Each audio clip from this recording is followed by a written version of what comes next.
Hello and welcome to Healing Begins Here, brought to you by the Victim Service Center of Central Florida. I'm Olivia Oropeza, VSC's Prevention Education Manager, and I'm so glad you're joining us today. Before we begin, please be advised that today's episode includes conversations about trauma, homelessness, addiction, and recovery. These topics may be difficult for some viewers. If you need support at any point, the Victim Service Center is here for you. We provide free, confidential services to anyone impacted by violence, regardless of age, gender, or background. You can reach us anytime through our 24/7 helpline at 407-500-HEAL or 407-500-4325. Today's episode is focused on unique forms and experiences when it comes to healing. Realizing that healing doesn't just happen on a sofa in a therapist's office, but sometimes through movement, community, and sometimes it happens with a 1,000-pound animal. Joining me to talk about this more is a licensed mental health counselor and the president of Life Reigns, Amber Conte. Thank you so much for joining us today. Thank you so much for having me. I'm excited to be here. Of course. So can you tell me a little bit for our viewers at home who may be unaware, what is equine therapy and who is it for? Yeah, so equine therapy is basically another modality for the therapeutic experience. So it's kind of like we have our CBT, you have your EMDR, that's kind of how I describe it. It's basically a whole other realm of therapy. And it's basically utilizing horses, one or more, in a therapeutic setting, outside the office, obviously, but it's more of a therapeutic experience is how I explain it. So instead of just sitting at the office face to face, kind of like what we're doing now, you're outside and you're doing therapy, but it's active. Okay. That's kind of how I describe it in that way. Gotcha. So we're outside with the horse because we're not bringing them in the office, obviously. Right. So why are horses the animal for this kind of job? Why not like puppies, kittens, frogs? Yeah. I love that question because it's one of my favorite ones to answer. Yeah. So horses, people are often intimidated by them because they are so big. You know, they're 1,000 pounds, they're huge. They don't realize that they're actually prey animals. So they already kind of function from this state of hypervigilance. And when we're working with trauma and some of those underserved populations that deal with a lot of trauma, that's actually a really, a powerful thing for them. So horses, for example, they have a heart that is actually 5 times bigger than ours, which is really incredible. And their radius is about 3 feet. So when we come into 3 feet of a horse, they can pick up our energy really, really pretty profoundly. And they also do something called synchronization. So in the herd, when they're in a herd, they synchronize their heartbeats together. And that's how they can tell if there's danger. So if one horse is, on alert and the heart rate gets up, all the other horses will too. When we're working with them, they do the same thing with us. So they'll sync with us, like our heartbeats, and then they mirror our emotions. And that's probably the biggest factor why we use horses is that they will mirror us. Gotcha. So if someone is anxious, the horse will start to act anxious. And as a therapist, I get so much information from that.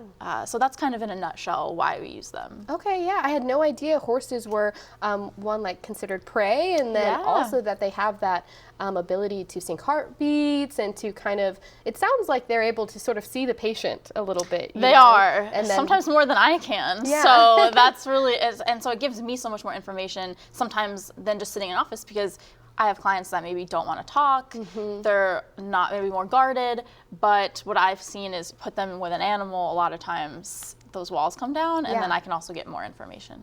So this is a unique form of healing for folks who maybe the typical office setting just isn't fitting right for them. Right. So how is that horse able to sort of support then their, nervous system regulation or their needs during that time?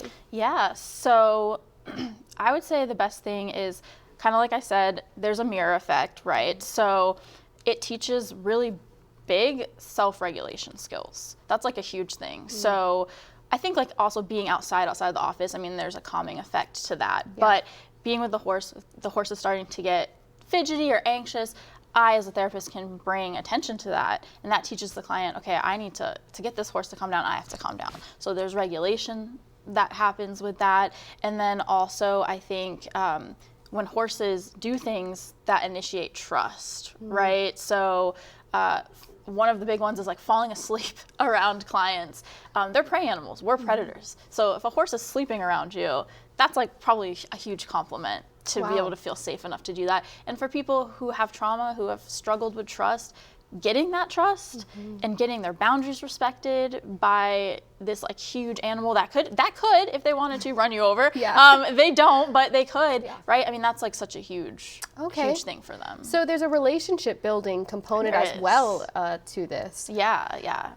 Absolutely. What improvements have you seen in some folks who have taken part in equine therapy, or what changes do you typically expect to see in these folks? Yeah, so a big one is trust is a big one. So I do see a lot of trust being formed, not just with the horse, but with me, like as the therapist. So over time, they start to open up more and more. I think it adds an extra layer, less pressure than sitting like face to face with someone, you know. I think like they're doing something, so I think that helps. So trust. Another thing is confidence and assertiveness is a huge one. You know, being able to get a horse to do something and communicate without, you know, talking like we do right now, that's a huge thing for them. And that helps them in so many other levels. Assertiveness helps them with boundaries, which helps them with self-esteem, which helps them with confidence.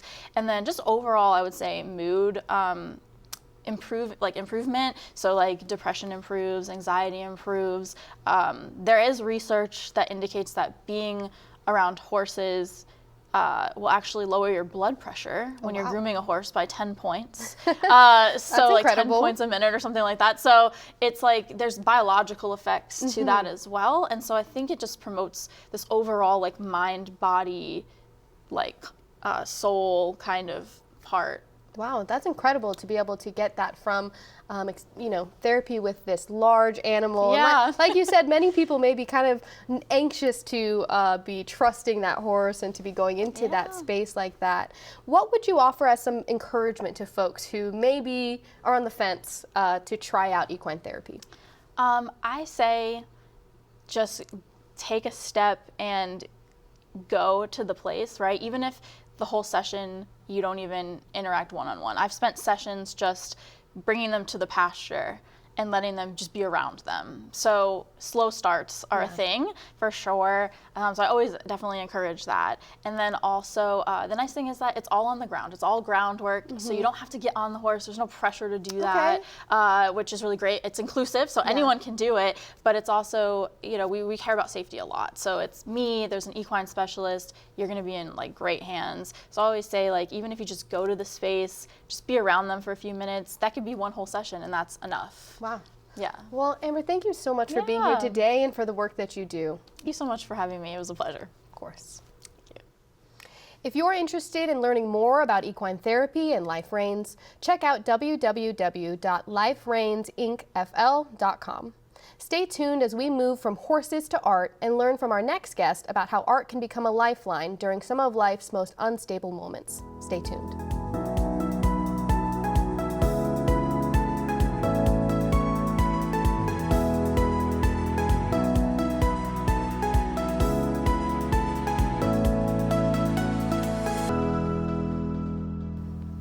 Welcome back to Healing Begins Here. Today, we're exploring unconventional pathways to healing. On our last segment, we discussed equine therapy, and now we're pivoting to something a little more personal, art as a lifeline. Our next guest is an artist whose story demonstrates the power of creation, art, and resilience. Thank you so much for joining me today, Alexia. Thank you so much for having me. It's a pleasure to be here. Of course, of course. To start, can you tell me a little bit about your journey as an artist and what type of art you create? Absolutely. So as far as the type of art I create, I like to consider myself a mixed media artist or an abstract artist. And that's actually intentional. I feel like we're doing a lot of art where people, I guess what I should say, the art will tell you how it needs to be hung. It will tell you where it needs to be. And I like to challenge that aspect. So therefore, it's definitely mixed media and abstract art. Very cool. So we have a piece of yours today. Can you tell us the title of the piece and how you created it and what it means to you? Absolutely. So this piece in particular is called Pages of My Cry. It's a very special piece because I started out before stepping into a professional place experience as an artist, I started out doing art simply for my own mental health stability, for my own healing, for my own exploration. And that's what came to be the pages of my cry. So basically what I did for that piece was I tore out original pages out of my notebook, out of my diary, out of my prayer journal, from the time I was a little girl around 1996 all the way up to 2000. And what I did was I layered that canvas with that writing, and then I painted over it. And the whole reason for that really is to be able to normalize our emotions. Yeah. Well, thank you. Yeah. So I know you've experienced some hardships in your life and some instability. Can you talk to me a little bit about how art has helped you through that, and how maybe it's even like strengthened your art or your creativity? Absolutely, absolutely. So when it comes to a lot of my hardships, I've experienced all types of different traumas. I've been in domestic violence situation, there's been sexual assault situations, dynamics of bullying growing up. I mean, it's just been various things in my journey. And one of the unique things is I feel like art is a safe space to explore what's going on within you and also to reflect on what's going on around you. We're living in a digital age today where everything is meme this, reels that, you know, and I think art just brings us back to a place that we have possibly, I guess, lost sight of. I don't want to say forgotten, but we've definitely lost sight of. And I think that's really where the healing starts, when you're able to connect your emotions and your thoughts together. Right, yeah, so Yes. that is maybe a way, you know, many people may struggle to verbalize their experiences or their emotions and what's happened to them. How has art functioned as a way to get some of that out or to process some of that? You know what? That's such a great question, and I'm happy you asked. One of the things I love when it comes to the way I teach the art classes is to get out of our own minds, right? That means being particular about how you hold a pencil or having clean lines. Being able to just play as an adult, I think, is one of our starting points to being able to explore what's going on creatively inside of an individual, or what kind of other heavy emotions that could be, but just taking that risk to play again. Because remember now, in kindergarten, you see sometimes when they do like the smiley faces with the googly eyes, they're never really perfect. And those kids are so proud of the imperfection of their work. And I think we as adults need to tap back into that just so that we can explore what else is going on. But we have these limitations of how we're supposed to be in, you know, social settings, and we take that back to the canvas, and being able to free yourself and to play and to take risk in a safe space on a canvas, I think is the #1 step in the process of understanding what's going on within a person. Right. Yeah. That sounds really powerful, to be able to break out of the rules and the lines and the expectations and just create. Yes. Very healing. Yes. You had also mentioned, you know, the ability to create with others and to maybe be in a piece of a community with other folks who are trying to touch in with some of their creativity. How has maybe creativity and community shown up for you throughout your experiences? You know what? I don't think I would be the established artist I am today had it not been for the people who supported me when I was in search. I ended up going to the Creole School of Arts in Winter Park. There's an amazing supportive community there that really embraced me and my, you know, creativity expression. I also spent some time at the Patrick Nose Art Studio, and he's absolutely remarkable. There's, I guess, a couple more. And the reason why I say that is I now know how to move and become an advocate in the community. I know what it's like to not chastise or to not criticize, because I got that type of experience. Yeah. And that's really what got me to, you know, really kick off that new community event that I have called the Traveling Art Space. Okay. Yeah. So tell me a little more about Traveling Art Space. So the Traveling Art Space started because I wanted more people to tap into what I was able to tap into. But there tends to be a bit of a transportation dilemma in certain areas, especially here in Orlando. Definitely. So for example, I felt like no matter where you live, no matter your class, you know, you should be able to have that exploration of creativity. So the traveling art space is kind of like where the art workshop or class will come to a local community outside of like the downtown Orlando area. So that could be Ocoee, that could be Apopka, that could be Claremont, Kissimmee, just to make it a little bit more easier for them to have that same experience that we have here. Very cool. So you're bringing the art to the people and expression to the Absolutely. people. That's amazing. Yes. So for someone who maybe is unsure of how to start, but they're interested in using art as a form of healing and trying to get back into expression, how would you encourage someone to start using art to heal or creativity to heal? You know, that's a great question. And I think there is no direct answer. So number one, it could start from journaling, and then you take what you've journaled and incorporate into some type of art. Or it could be you using art to get out of your head, and now that you're in a more safe space within yourself, you can now journal your feelings.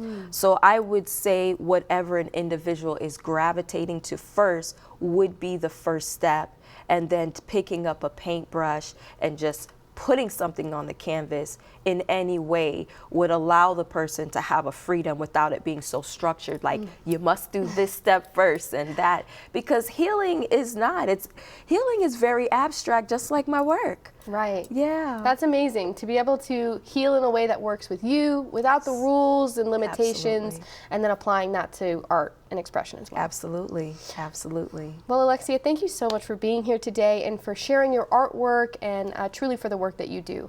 Oh man, it is such a pleasure to be here, and it is an honor to share, you know, a little bit about what's going on my end, because out there I know there's many more artists and upcoming creative people, you know, and I just want to be, you know, encouraging. Definitely. Yeah. The more artists we have, the happier, healthier, you know, more healed we'll be. I agree to that. I agree. So thank you so much. It's clear from Alexia's story that we can't underestimate the power of creativity. Up next, we'll be hearing from another artist who has found a funny way to navigate trauma and life's hardships. Stay tuned.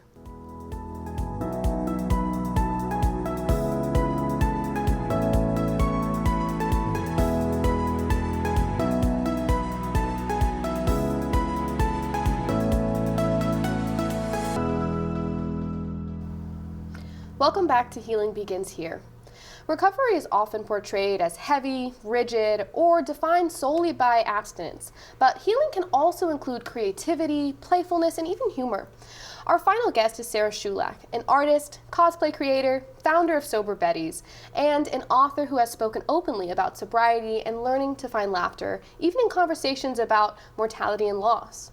Sarah, thank you so much for joining us today. Absolutely, I'm happy to be here. So to start off, can you tell us a little bit about yourself and why you decided to write a memoir so young? Yes, well, as you mentioned, my name is Sarah Schulak. I do consider myself an artist and an author and a speaker. I previously worked at Florida International University and Valencia College as a speech professor, so I feel like having a voice behind my mission is really important to me. And in terms of why I wrote the memoir so young, when I knew that I had a book inside of me and I started to look at the themes of what might make sense in terms of writing a book and reflecting back on my life, it was really fascinating to see how much the theme of death was threaded throughout it. And it was such a taboo subject that's still so intense when it's brought up around conversations with it today that it makes people uncomfortable. And so I felt like by bringing the book in a very lighthearted way and approaching the stories from a more personal lens, then I would be able to give others the strength to have these conversations that might be hard for them as well. Yeah, thank you. So writing a memoir, talking about these tough topics sometimes for folks and you know, learning to laugh at life, kind of like you say. Why is that laughter and that humor such an important piece for you in your memoir and in the work you do and in your recovery? Right, and you allude to it, the title of the book is Dead Serious, How Death Made Me Laugh at Life. And sometimes as it was with Sober Betties when I was on this podcast the last time. There was just that name that got stuck in my head, Sober Betties. It was such a mind magnet that I said, this is a cute name, I have to run with it. And I feel like something similar happened with that theme of death and Dead Serious. How Death Made Me Laugh at Life looks at it through a lens that's not trying to be patronizing, that's not looking at something big and intense, whether it's trauma or addiction, something that you're going through. It doesn't look at it and laugh at it in a patronizing way, but it seeks to check in with each individual and say, what am I carrying? What's really heavy? Even for individuals who maybe aren't facing these directly, but maybe they're some of the secondary victims that you talk about, or they're individuals who work in fields where they're constantly exposed to traumas that they might even sometimes be desensitized to. I feel like that moment of checking in with yourself and saying, what am I carrying? What do I need? What's already heavy in my life? Then the laughing at life is not a literal laughing at the situation or making a mockery of it, but it's saying, how do I balance with levity? And how do I give myself additional support when I'm carrying an extra heavy burden? I see. So we are looking at things that often are taken very dead seriously, you know, like recovery or, you know, like dealing with trauma or that healing process for many folks. So we talked about the laughter being important, but for you also the creativity piece and community piece come into play. So can you talk a little bit about how those have sort of bolstered your journey and gotten you here? Right. When I go out and I do workshops, some of the workshops have very traditional topics, you know, conflict resolution, culture building, business type topics. But I was really proud of running a workshop that was talking about being a sober artist, because I feel like that inherently has this dialectical tension or this internal conflict that says, how can I be both? How can I be sober and see myself as a creative person? Because a lot of times when you are an artist, I hate to say, but that's very gray area where those lines get blurred, and there's sometimes overlap of substance abuse or using substances to feel like that's your creative vice. That's your muse. That's what's going to make the art good, is being on the drugs or utilizing the alcohol. And so I ran this workshop at a local bookstore talking about being a sober artist. I was very impressed that people showed up. I love when that happens. But they were people who were trying to be honest about themselves and their place in saying, how do I still feel like I have a creative force even when this is not an aspect of my life or personality anymore? And I feel like that's a big thing that people deal with when that shift happens, is not just that you're changing friend groups, that you're rewriting a lot of dynamics and you're breaking a lot of those generational curses or patterns. Right. And so in those groups, what have you found people have connected with the most in your workshops, or what do you hope people connect with in your book? I feel like the authenticity is a really big factor for me. I don't believe that any number of the stories in my book are the worst story or the craziest story, the most sensational thing that could be made into some documentary or docuseries. It's more that it is so relatable. And it's not so much that one big thing happened in my life and that was the pivot, because it almost feels like when you're dealing with trauma and recovery, when there's one big thing to tackle, it almost feels easier. Not that that's an easy thing to tackle, but think about it. If you get diagnosed with cancer, you know what you have to do. You have to take the steps and go through treatment, and it's very clear for you the steps that are taken. But when your traumas are the kind of microaggressions, or it's repeated being kicked while you're down, and it feels like it's one thing after another, but there's those little things. It's the death of 1,000 cuts, right? And so that's where I feel like other people might read my book and go, oh, I also grew up in the Midwest, or I also had a family dynamic like that, or I also had an experience like that, but I want it to be that relatedness that connects to them. And I feel like that's also what people have gravitated towards in the workshops, is the authenticity that I say, I've also struggled with this. I'm 8 years sober, but I do openly talk about my use of medicinal marijuana, and there's conflict and dialectical tension with that as well that says, are you being authentic, or are you still an addict because of XYZ? So I feel like by having those conversations, the answers are going to be different for everyone, because not everybody struggles with addiction or recovery in those ways. It could be trauma, it could be moving to a new place, starting over in your career. All of those are really big changes that can feel immensely scary. Definitely. So it sounds like you have worked to be truly authentic in the work you create, and you hope that that will shine a light in some other folks' lives, and so that they can find some stuff to relate to and to connect with. How else do you hope that folks, find this ability to heal outside of the box, to find what works for them in terms of community or creativity? What encouragement could you offer to someone who's not sure where to start?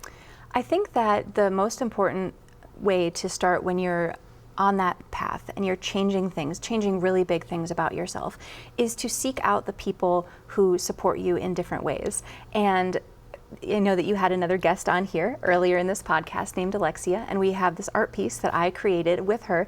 And it's fascinating. It's so exciting for me that we were both able to be on this podcast together, because she created this piece, well, I guess we created this together when we were doing a sip and paint, but it was for sober Bettys. So it wasn't that traditional format of sip and paint where you're drinking wine and you're going through it, obviously, but we still had that same experience of bonding and community and art being created. And one thing that I love about this art piece is it is definitely not the style of art that I normally do. You'll see a lot of my art if you follow me or if you go look me up on the internet, on my Instagram.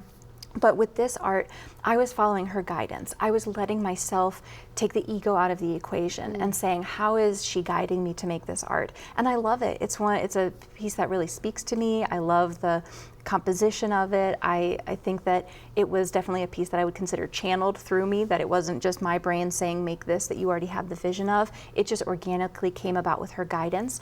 And I feel like that is what good community does. Yeah. It's not just going through the motions of society tells me I have to have brunch tomorrow, or society tells me I have to do this, or this is what the socially acceptable thing to do on a Friday night is. Right. Yes, we had that format that was very familiar and comfortable of a paint and sip, but I was leaving my ego at the door and saying, this isn't me trying to show off. This isn't me trying to say, look at me making the best art piece of everybody in the class and competing or comparison.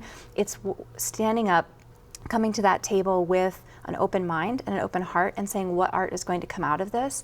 And I feel like that's the kind of community that's going to guide people to the other side of healing. Yeah. So it's really both. They work together, community, creativity, and 100%. healing. Well, Sarah, thank you so much for being here today, for sharing about your book and your art, and truly just being a light for so many people to maybe follow and try to heal outside of the box. Thanks for having me, Olivia. Of course. As we heard today, healing truly can happen outside the box. It can happen in a pasture beside a horse, through paint on a canvas, or in our reclaimed laughter and appreciation for our experiences. At the Victim Service Center of Central Florida, we believe there is no single right way to heal. What matters most is what works for you. If you or someone you know has been impacted by violence, abuse, or trauma, our services are free and confidential. You can call our 24/7 helpline at 407-500-HEAL or 407-500-4325. You can also visit healhere.org to learn more. Thank you for joining us for this episode of Healing Begins Here, and remember, you are not alone.